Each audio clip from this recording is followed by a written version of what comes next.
Bismillahirrahmanirrahim. Assalamualaikum warahmatullahi wabarakatuh. Ma'asyiral muslimin, arsyadakumullah. Melanjutkan pembahasan tentang ilmu pembagian warisan di dalam Islam. Dalam kesempatan kali ini kita akan melanjutkan apa itu pengertian ilmu pembagian harta warisan beserta rukun-rukunnya, sebab-sebabnya, dan penghalang-penghalangnya. Ma'asyiral muslimin rahimani wa rahimakumullah. Ilmu faraid secara bahasa, kata-kata faraid diambil dari kata faridoh yang berarti ketentuan dan ketetapan. Sedangkan secara istilah ilmu faraid adalah ilmu untuk mengetahui siapa-siapa ahli waris yang mendapatkan harta warisan dan siapa-siapa ahli waris yang tidak akan mendapatkan harta warisan atau terhalang dari menerima harta warisan. Poin keduanya, rukun-rukun pembagian harta warisan.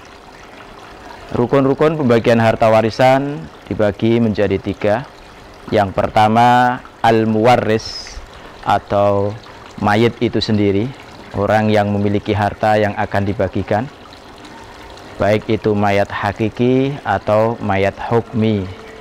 Mayat hukmi sebagai contoh orang yang hilang. Yang kedua, al-waris, orang yang memiliki hubungan kekerabatan dengan mayit atau ahli waris yang akan menerima harta warisan. Yang ketiganya adalah al-maurus, yakni harta yang ditinggalkan oleh si mayit atau harta yang akan dibagikan. Jadi rukun pewarisan itu ada 3.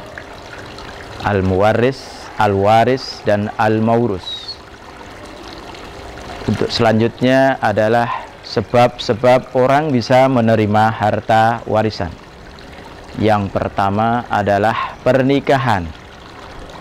Yang dimaksud adalah ketika ada orang yang sudah mengikrarkan pernikahan, maka itu saling mewarisi. Sebagai contoh, suami dan istri. Jika suaminya meninggal dunia, maka istri akan mendapatkan harta dari suami tersebut. Kenapa? Karena ada sebab, yakni pernikahan. Yang kedua kalinya adalah nasab atau kekerabatan. Nasab dibagi menjadi 3 arah. Arah ke atas, arah ke bawah, dan arah ke samping. Arah ke samping itu maksudnya adalah hawasi. Itu kakak adiknya mayit. Itu akan mendapatkan harta warisan. Arah ke atas namanya aslul waris. Aslul waris itu sebagai contoh bapaknya mayit, kakeknya mayit, buyutnya mayit, dan seterusnya ke atas. Itu namanya aslul waris. Sedangkan arah yang ke bawah yang akan mendapatkan warisan namanya far'ul waris.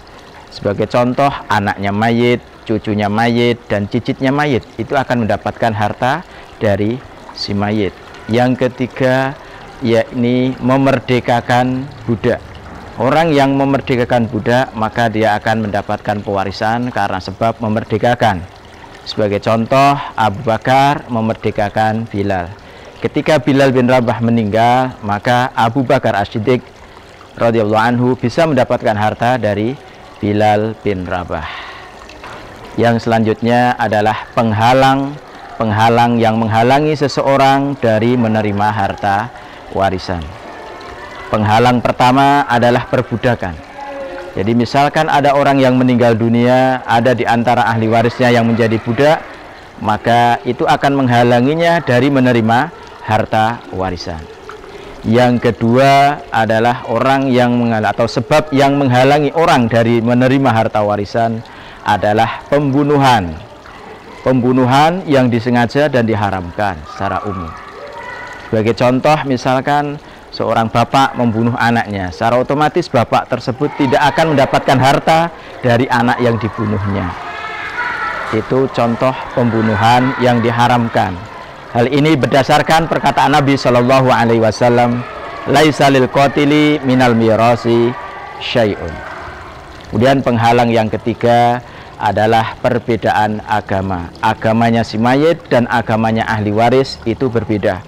Begitu pula sebaliknya, maka itu akan menghalangi dari menerima harta warisan si mayit. Wallahu alam bisawab. Assalamualaikum warahmatullahi wabarakatuh.